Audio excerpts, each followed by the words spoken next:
Amém? Pega a tua Bíblia agora então, Evangelho de João, capítulo 6. João, capítulo 6, versículo de número 68.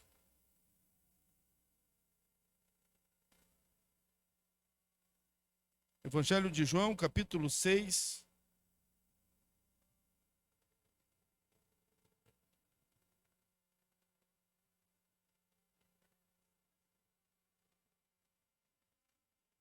Evangelho de João, capítulo 6, o versículo de número 68.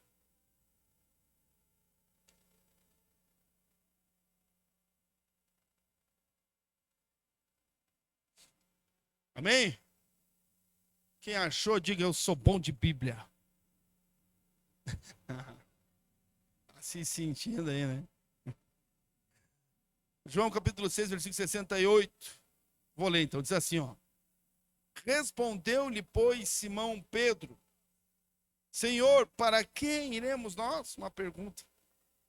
Tu tens as palavras da vida eterna. E nós temos crido e conhecido que tu és o Cristo, o Filho de Deus. Amém? Versículo só o 68, respondeu-lhe, pois, Simão Pedro: Senhor, para quem iremos nós? Amém? Feche teus olhos. Pai, fala conosco. Mais uma vez, meu Deus, pela tua palavra, fala o nosso coração. Mais uma vez, Senhor, pela tua palavra, ministra em nós e sobre nós. Como de manhã ouvimos a tua palavra e o Senhor esteve presente também agora à noite, meu Deus. Fala o nosso coração, segundo a tua vontade, o teu querer. Em nome de Jesus, nós precisamos ouvir o Senhor. Precisamos ouvir a tua voz. Então fala conosco, meu Pai, no nome de Jesus. Amém. Amém? Se assente aí, fique tranquilo, fique em paz. Vou dar uma aceleradinha para nós terminar o culto hoje antes da meia-noite, amém? Tem gente que não quer que termine antes da meia-noite, não falou nada. Acho que a maioria me liberou, Alan. Estou liberado. Vamos pregar até fazer calo na língua agora aqui então. Amém, irmão? Amém? Glória a Deus. Então olha aqui. Quando Jesus, ele esteve aqui na terra, eu sempre falo, porque assim aprendi, e assim é que é. Ele tinha duas coisas a fazer. As obras de Jesus. E não nenhuma mais importante do que a outra, mas uma com certeza fala a outra, uma completa a outra. E talvez a mais importante, não sei se eu posso, mas talvez sim, a mais importante, era Jesus na cruz, a morte, quando ele entrega a sua vida em favor de todos, o único Deus, né, o único capaz, talvez a mensagem então fala um pouco mais sobre isso. Mas era o sacrifício por si só, era um objetivo. Jesus veio para morrer por nós, pelos nossos pecados. Mas também Jesus tinha outra coisa a fazer, e é por isso que ele investiu aproximadamente 33 anos de sua vida aqui na terra. E desses 33, aproximadamente 3 anos de maneira intensa nesta outra obra, neste outro projeto que era anunciar o reino de Deus, que era revelar o reino de Deus. Jesus poderia, se ele precisasse ou tivesse apenas como objetivo morrer na cruz, ele vinha num dia, morria no outro e subia para o céu e resolvi, fiz a minha parte.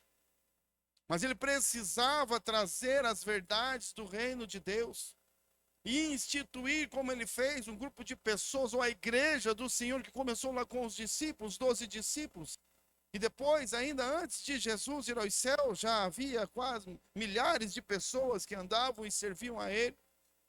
Ele estava anunciando e falando como era o reino de Deus e nos deixou claro como as coisas são e funcionam no reino de Deus, que o homem já não conhecia mais.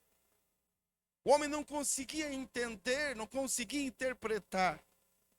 Enquanto Jesus parava e ele falava e ele ensinava, e com autoridade ele ensinava, porque era o dono da verdade falando sobre o que ele mesmo era, a verdade.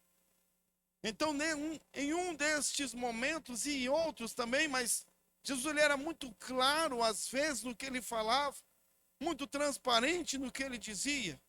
Mas é fato que, por vezes, alguns assuntos, algumas coisas, era difícil até mesmo de Jesus contar e explicar. Então ele usava algumas parábolas algumas vezes. Ele contava algumas histórias, usava exemplos do dia a dia, semeadura e colheita. Coisas do dia a dia para que facilitasse o entendimento. Para que o homem que estava afastado, o homem que estava distante, pudesse compreender com um pouco mais de facilidade o reino de Deus, as coisas do reino de Deus, como que funcionava o reino de Deus, os princípios e valores do reino de Deus. Com amor ele ensinava, mas também com a retidão que a verdade precisa e necessita, e de que ele mesmo tinha. E é por isso que em alguns momentos de ensinamento, Jesus provocava o que ele provocou aqui. Neste momento, Jesus falava sobre o reino de Deus, sobre o verbo de Deus, falava sobre ele mesmo, e ele disse: aquele que não comer a minha carne, não beber o meu sangue, não tem parte comigo. E então Jesus falava de coisas profundas demais que os homens da época tinham dificuldade de entender e de compreender. Muitos não entendiam e não compreendiam porque estávamos, ou nós mesmos às vezes não entendemos, não compreendemos, porque estamos distantes demais da verdade. Às vezes não é a verdade que é complexa demais, nós é que estamos afastados demais. É antagônica, às vezes os ensinamentos de Jesus iam na contramão daquilo que os homens da época e nós mesmos às vezes vivemos. Então é difícil de entender, e por vezes nós compreendemos, nós entendemos a mensagem, mas temos uma dificuldade tremenda de aceitar, porque ela nos confronta e nos confronta com força. E quando o confronto vem com a palavra do mestre que pregava e que falava com autoridade, a autoridade dos céus, o próprio Deus ensinando sobre o seu reino, muitos homens não suportam e não suportaram neste dia o que Jesus ensinava e como ele falava. Enquanto Jesus falava, ele percebia que alguns dos seus discípulos, não dos 12, mas daqueles que o acompanhavam, eles começavam a, entre eles, conversar e disseram: mas é muito difícil o que Jesus está falando. Que discurso duro, é muito dura essa palavra.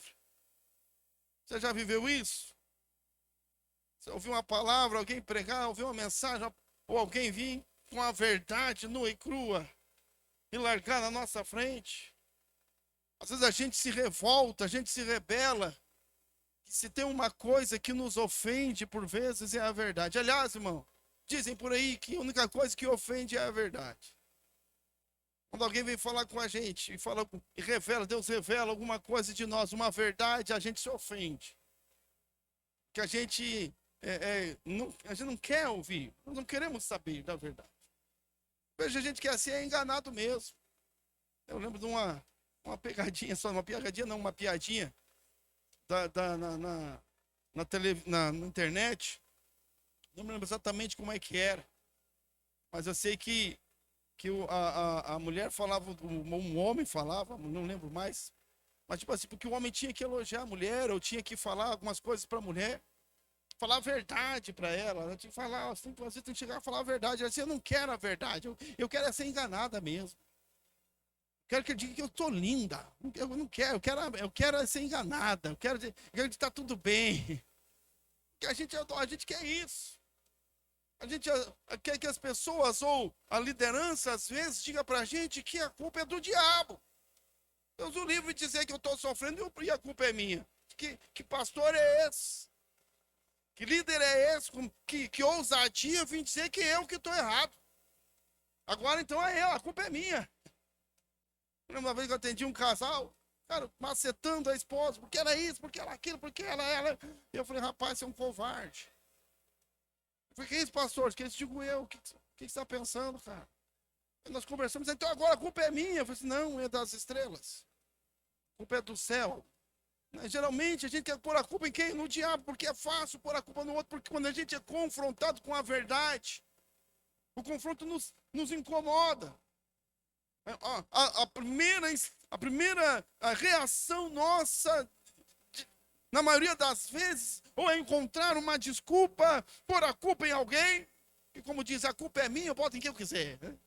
A culpa é de alguém, arrumar a culpa em alguém, ou ficar bravo, de ficar bravo com a verdade.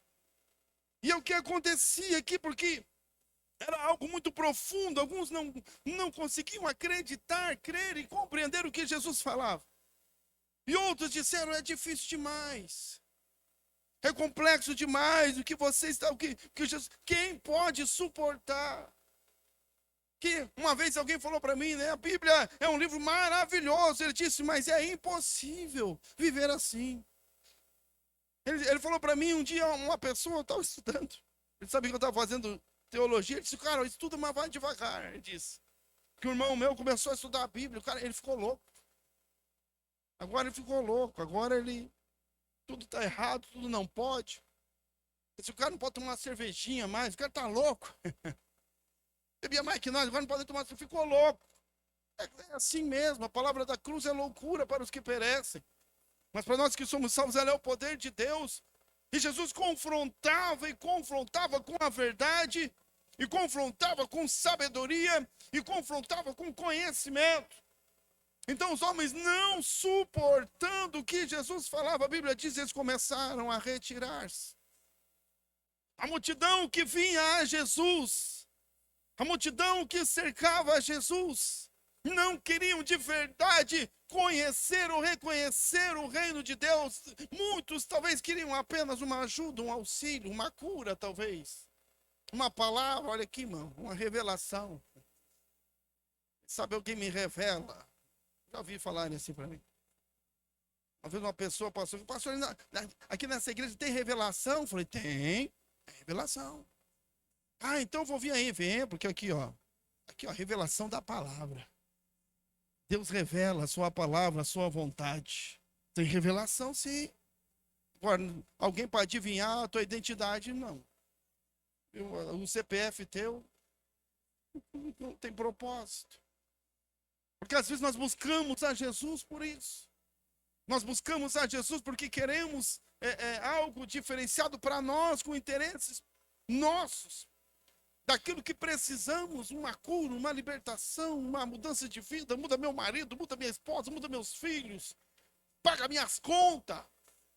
A gente ora para Jesus pagar as contas da gente, irmão. Ora. E está tudo bem, não estou dizendo que está errado, porque a Bíblia nos promete prosperidade, Deus nos promete o sustento. Ele é o nosso pastor e nada vai nos faltar, amém? Isso aí, irmão. E Jesus dava o pão. Ele multiplicava pães e peixes.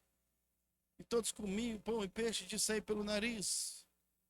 De não aguentar mais. Que depois ainda sobrou mais 12 pães cheios, porque ninguém mais queria nem ver pão. Ou não aguentava nem ver o peixe. Aquele povo comeu, sabe quando come bastante, olha, assim chega a repunar. Eu acho que hoje no almoço foi assim, amém? Almoçou. Domingão a gente almoça, come, chega do olhar, para de comer porque não aguenta mais, tá repunando, né? Olha para a carne assim, chega repuna. Não cabe mais nada. E Deus, Jesus fez isso. Mas depois que ele fazia, ele chamava, então ele dizia, mas olha aqui, gente, mas o reino de Deus é assim. Então ele trazia as verdades do reino de Deus.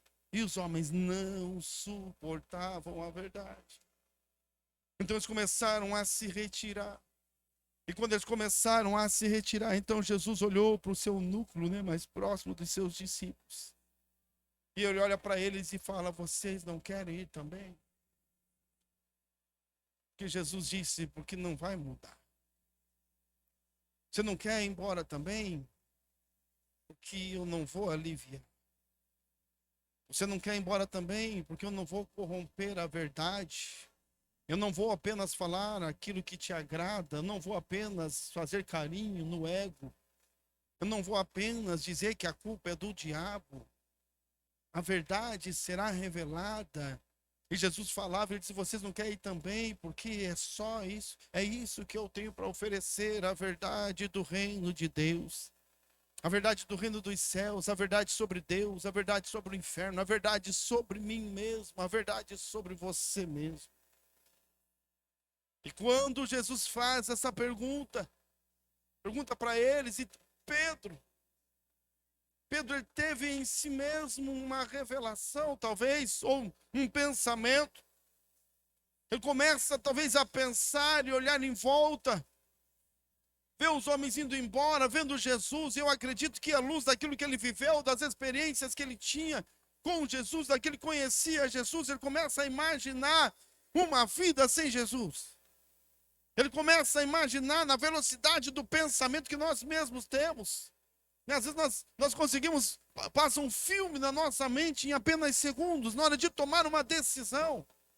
Rapidamente a gente já lembra de algo ou tenta achar algo para explicar uma situação. Rapidamente Pedro pensou e viajou em si mesmo e nas suas experiências e no que ele já tinha vivido e como ele estava com Jesus e o que ele viveu em Jesus e o Jesus que estava e talvez como seria sem ele, e ele não encontrando, talvez com o coração já angustiado, ele exclamou, ele fez essa declaração dizendo: Senhor, mas para quem iremos nós?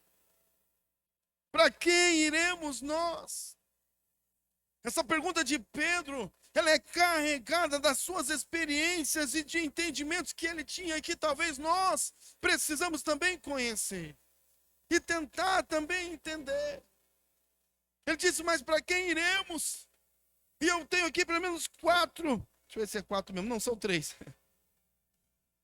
3 pensamentos talvez que eu imagino, olhando para a palavra de Deus e aquilo que os discípulos viveram, que Pedro encontrou ou tentou encontrar. E a primeira coisa, a primeira decisão, que ele chegou, a primeira conclusão que Pedro teve, é que olhando para Jesus, ele percebeu que não havia nenhum outro mestre como Jesus. Olha aqui, irmão, ninguém era e ninguém é como Jesus. A sua autoridade, o seu poder são incomparáveis e inigualáveis. Pedro não falava daquilo que ele havia ouvido, mas ele falava daquilo que ele já tinha presenciado, a sua vida, seu andar com Jesus, o seu caminhar com Jesus. Quando Jesus diz: não quer ir também, ele disse: mas vou para onde? Vou para quem? Não havia ninguém na mente de Pedro, no coração de Pedro, no tempo de Pedro. Não havia ninguém que pudesse substituir a Jesus, o verdadeiro mestre. Não havia ninguém que poderia substituir a Jesus, o Salvador da humanidade. Não havia ninguém capaz de fazer o que Jesus fez. Quando deixamos de servir ao Jesus de outros, e o aceitamos como nosso Jesus, nunca mais encontraremos alguém que o substitua, porque Jesus é insubstituível.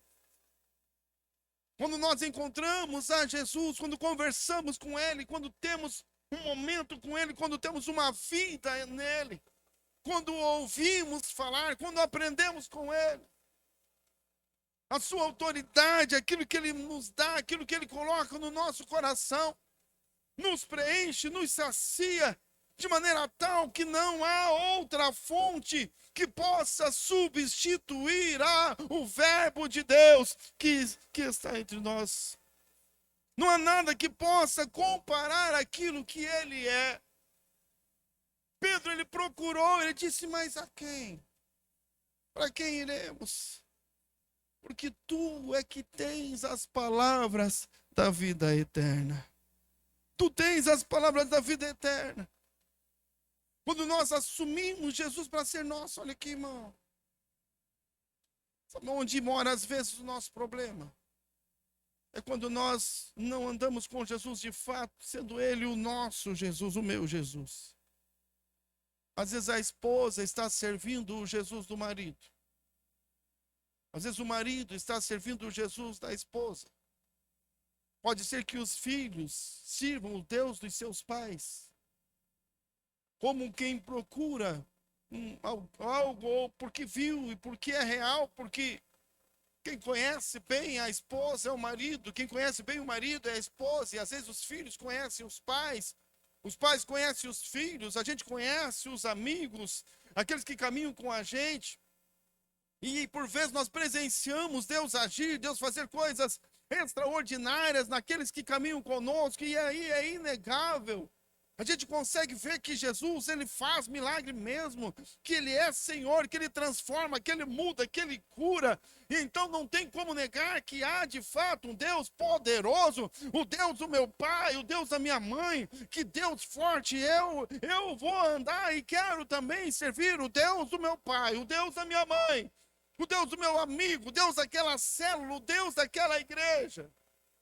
E nós começamos a andar com Jesus, mas não porque nós temos um relacionamento com Ele, mas é porque nós vemos o que Ele faz. E temos expectativa que Ele também faça em nós.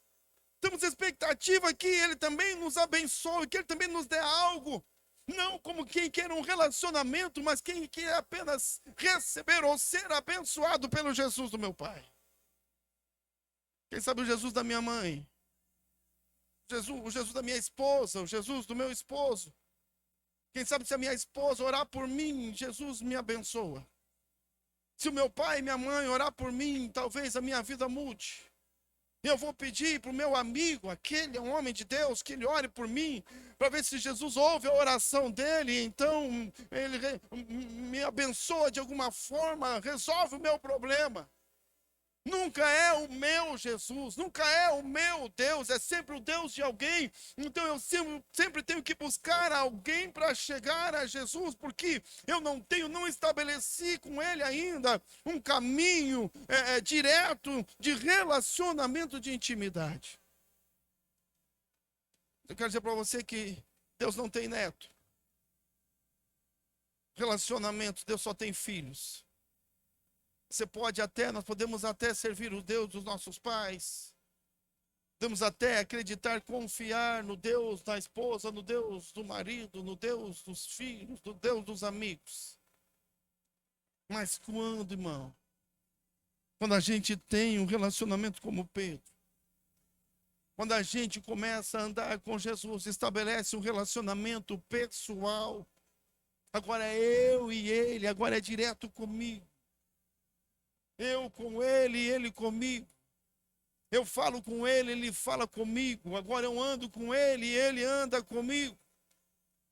Agora eu ouço a sua voz e ele ouve a minha oração. Quando a gente estabelece um relacionamento pessoal com Jesus, como Pedro estabeleceu.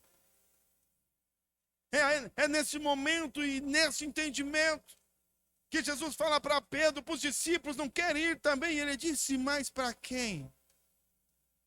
Quem iremos? Não há outro mestre, não há outro igual, não há ninguém parecido. Não há ninguém que se possa comparar. Todo o amor, todo o carisma, toda a retidão, toda a justiça, tudo aquilo que Jesus é, tudo aquilo que ele ensinara, tudo aquilo que eles perceberam, eles disseram, Pedro entendeu, ele disse, não há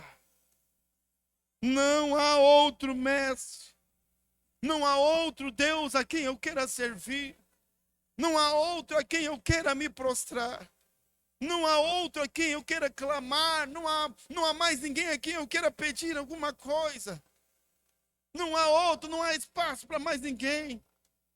Porque o Senhor é o único e insubstituível Senhor da minha vida. Verdadeiramente o Senhor da minha vida. Não apenas um Salvador, mas o Senhor. Então aqueles que não tinham relacionamento começaram a sair porque não suportavam a sã doutrina, não suportavam as palavras duras, verdadeiras de Jesus. Não dura para ofender, mas dura para corrigir. Dura para mudar o caminho, dura para mudar. E uma palavra dura é incorruptível. De alguém que era incorruptível. O mestre, o verdadeiro Jesus. Não havia outro mestre para quem iremos. Também aqui nessa exclamação de Pedro, nessa declaração de Pedro, ele compreende também que além de não havia outro mestre, mas também não havia uma outra mensagem, não havia. Ele diz, para quem iremos? Não há outro. E depois ele diz, tu tens as palavras da vida eterna. A mensagem de Cristo, a mensagem da cruz, é reveladora e inspiradora. Ela não carrega em si a verdade, mas ela é a própria verdade. Experimentada pelos séculos, provada pelos homens, resiste a tudo e a todos e permanece inabalável e transformadora. Bom, até ali, até Jesus só existia o Velho Testamento, a Torá. Era o que os judeus conheciam, eles esperavam um Messias. Ainda não havia o Novo Testamento. O Messias já estava entre eles, Jesus o Messias, mas havia uma confusão muito grande entre todos os judeus. Alguns criam que Jesus era o Messias, outros não criam. E aqui mesmo alguns dizem, mas quem que é esse? Esse não é aquele cara lá de Nazaré, o filho do José, o carpinteiro. O que esse carpinteiro está dizendo? O que esse cara está falando? Que discurso é esse? Comer carne, beber sangue, eu estou fora. Não conseguiam compreender algumas coisas, são de difícil compreensão mesmo. Algumas coisas no reino de Deus é difícil de a gente compreender. E é por isso que a Bíblia, ela não fala muito sobre fé. É por isso que Deus fala, sem fé é impossível agradar a Deus. Nós precisamos ter fé. Nós precisamos cultivar a fé. Porque algumas coisas nós não vamos conseguir compreender com a mente humana, mas pela fé. O justo viverá pela fé. Pela fé, nós continuamos a fé em Deus, a fé na sua palavra, crendo nesta mensagem que liberta e transforma. Quem falava com eles não era nenhum outro, senão o próprio Verbo, como diz João, no princípio era o Verbo, e o Verbo estava com Deus. E o Verbo se fez carne e habitou entre nós.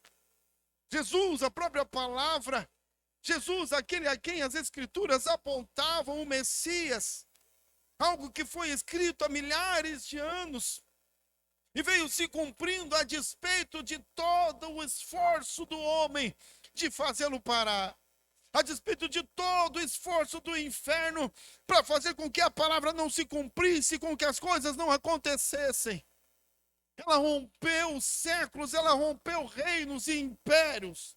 Os homens se levantaram, queimaram a Bíblia, tentaram a sufocá-la, a escondê-la, a extirpá-la. E ainda hoje, no nosso tempo, a humanidade continua em guerra contra a palavra da verdade. A palavra é eterna, o livro é eterno, que o homem luta, briga, e ele ainda é o livro mais vendido do mundo. Enquanto mais os homens se levantam em guerra contra a palavra de Deus, ela continua transformando vidas, continua arrastando multidões, continua trazendo liberdade, ela continua trazendo cura. A palavra de Deus continua levando o evangelho, continua levando salvação, nova vida, transformação, porque é a verdade eterna, a palavra eterna de um Deus eterno. Agora tem um negócio novo aí, né? Não sei se você já viu. Só falando que a Bíblia era um livro muito antigo e que ela deveria ser reescrita. Você já viu isso? Já ouviu falar? Tem que reescrever porque algumas coisas daquele tempo. Está iludido, está entendendo nada. Pedro entendeu, ele disse: tu tens as palavras da vida eterna. Um livro eterno, a palavra da vida eterna. Irmão, a Bíblia não é um livro antigo. A Bíblia não é um livro retrógrado, como alguns dizem.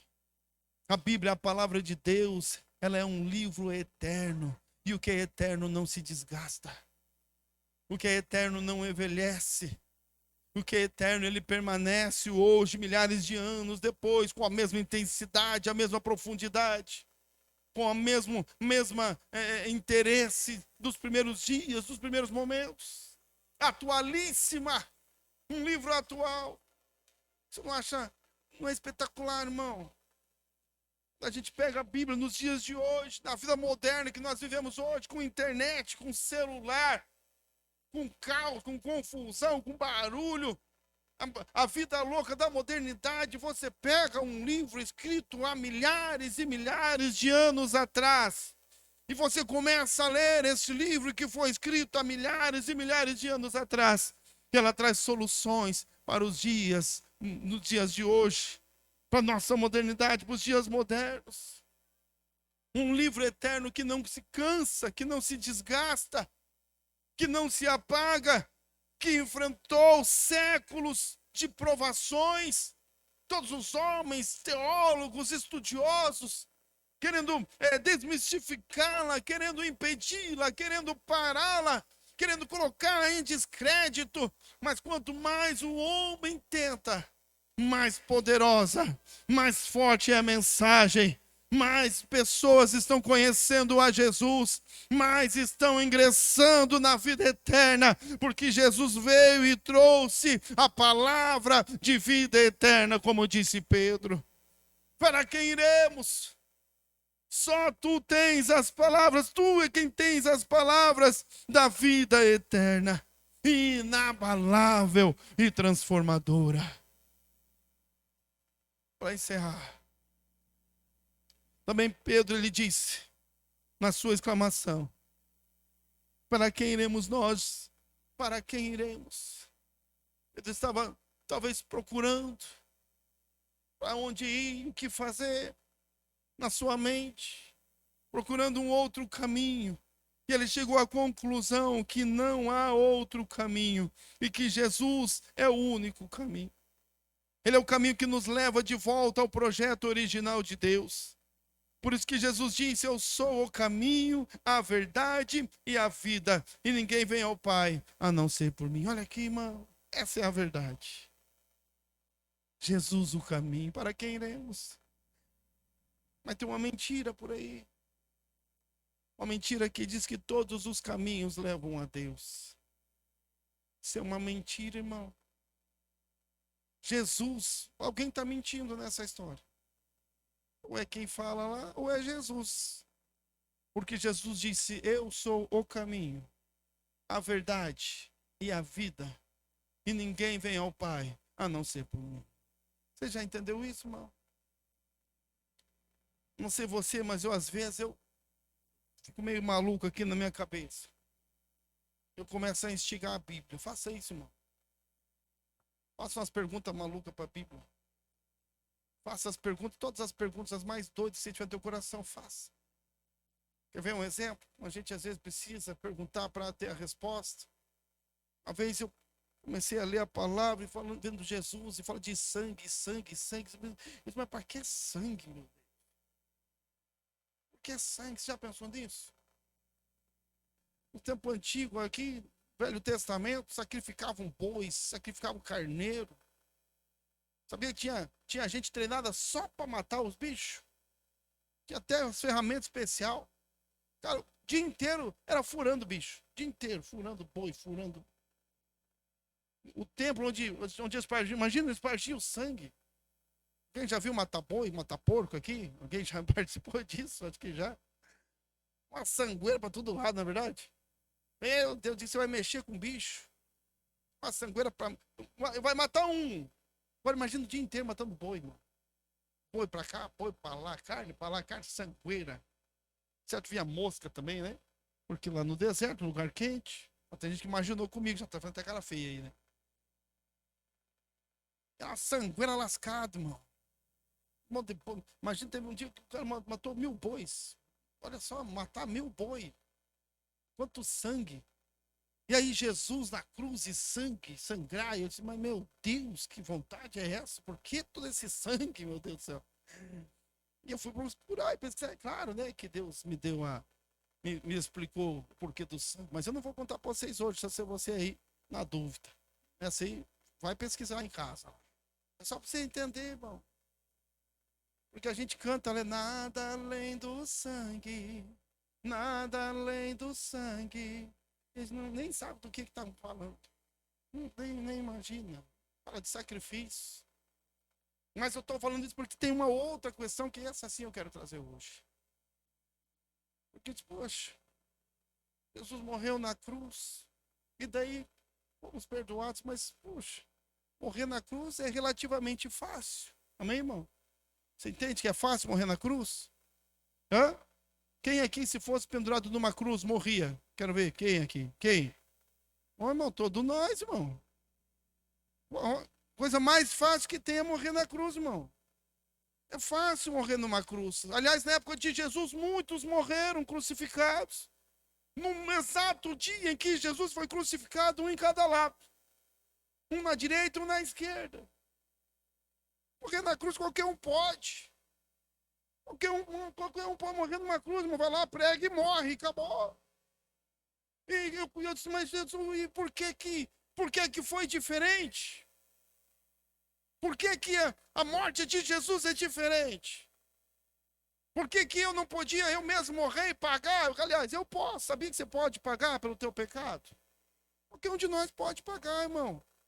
É só morrer para o inferno, pronto, vai pagar, fica a eternidade queimando. É o preço do pecado, é a morte, separação de Deus. O problema é que ninguém quer ir para o inferno. O problema é que Deus não quer que a gente fique separado dele.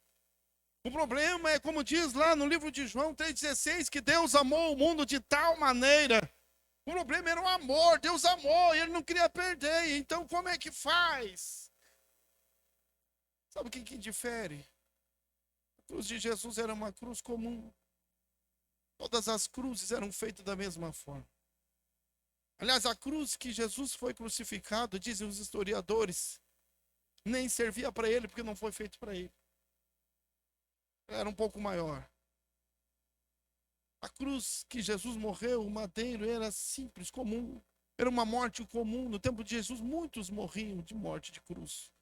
Os piores bandidos, a escória da sociedade, aqueles que mereciam, segundo as leis da época, o pior sofrimento.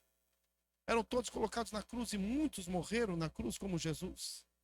Muitos foram açoitados como Jesus. Eles não criaram um açoite especial para Jesus específico. Vamos fazer um para Jesus. Não, muitos foram açoitados.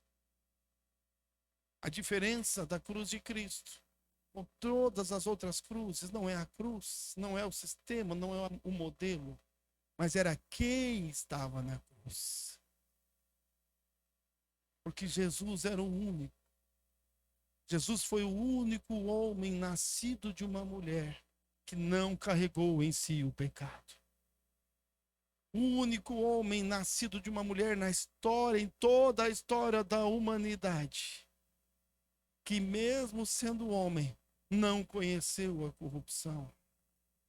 Jesus foi o único homem nascido de uma mulher na história da humanidade, que não tinha pecado em si mesmo, e que não precisava, e que não tinha que pagar o preço do pecado, porque ele não havia nele pecado algum, não havia nele maldade alguma. E ainda assim, Jesus, que não tinha que pagar preço de pecado, ele veio aqui com essa missão de pagar o preço pelo pecado, não o dele, mas o meu e o teu. E é por isso que a Bíblia diz no livro de Isaías, que ele levou sobre si as nossas dores, as nossas enfermidades. E o castigo que nos traz a paz estava sobre ele, e pelas suas pisaduras nós é quem somos sarados. E é por isso que ele disse: eu sou o caminho. Não foi uma fala soberba de alguém que queria ser exclusivo. Não é uma fala soberba de alguém que não queria que você buscasse. Não existe uma guerra. Deus não está em guerra com religião nenhuma. Ele só está dizendo: nenhuma consegue levar aos céus. Eu sou o único. Porque ele é o único homem nascido de uma mulher que poderia carregar nos seus ombros o pecado da humanidade e morrer na cruz para a remissão dos nossos pecados.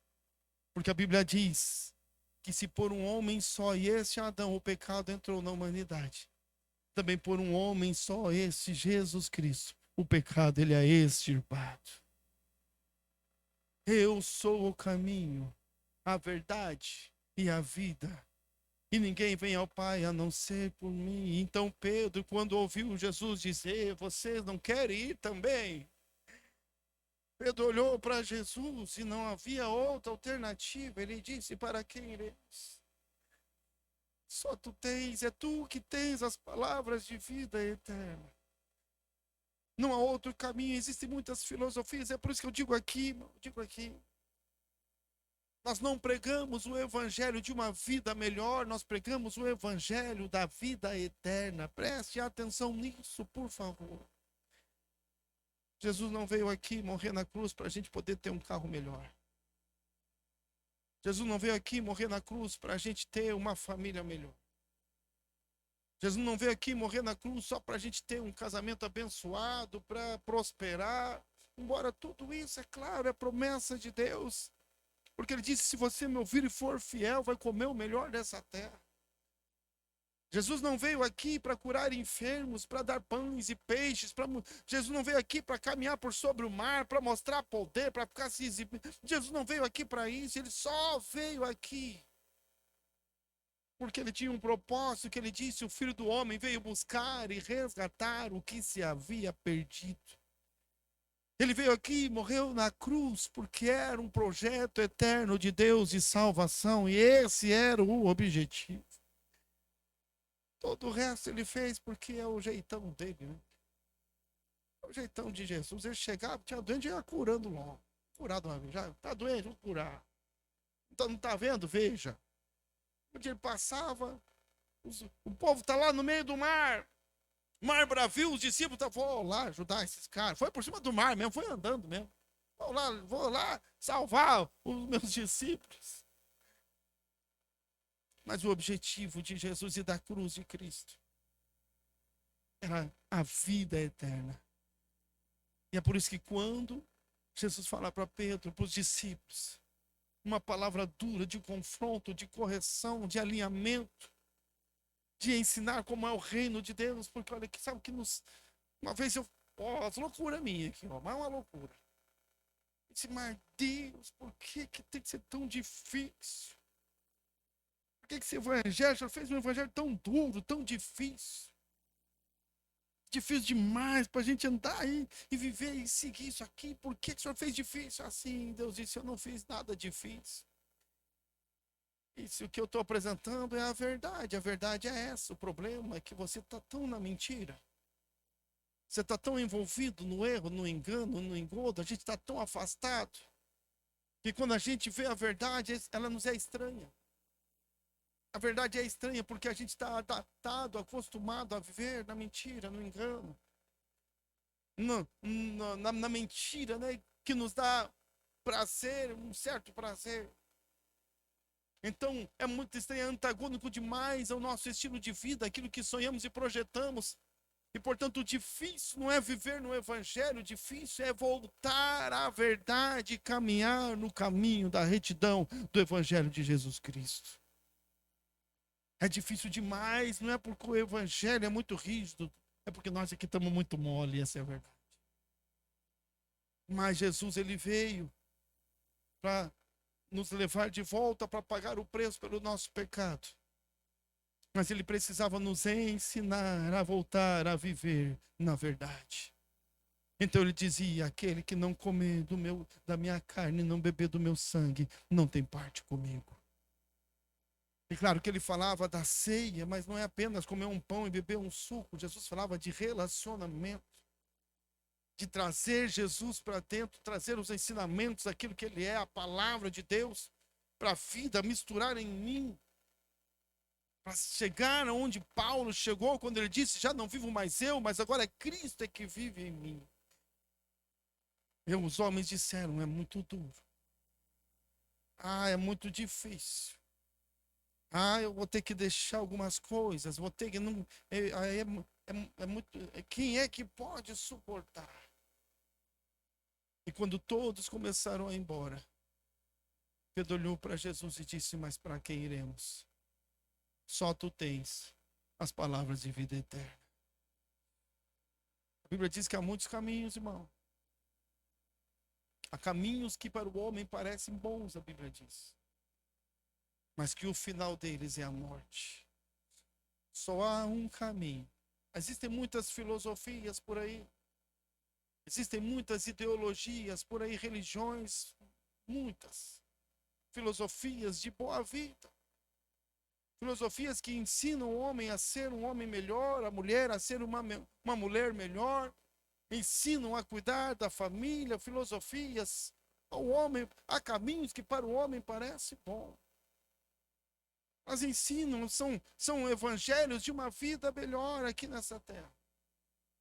Mas só há um evangelho que nos ensina que quando a vida termina aqui, isso não é o fim, mas é o começo.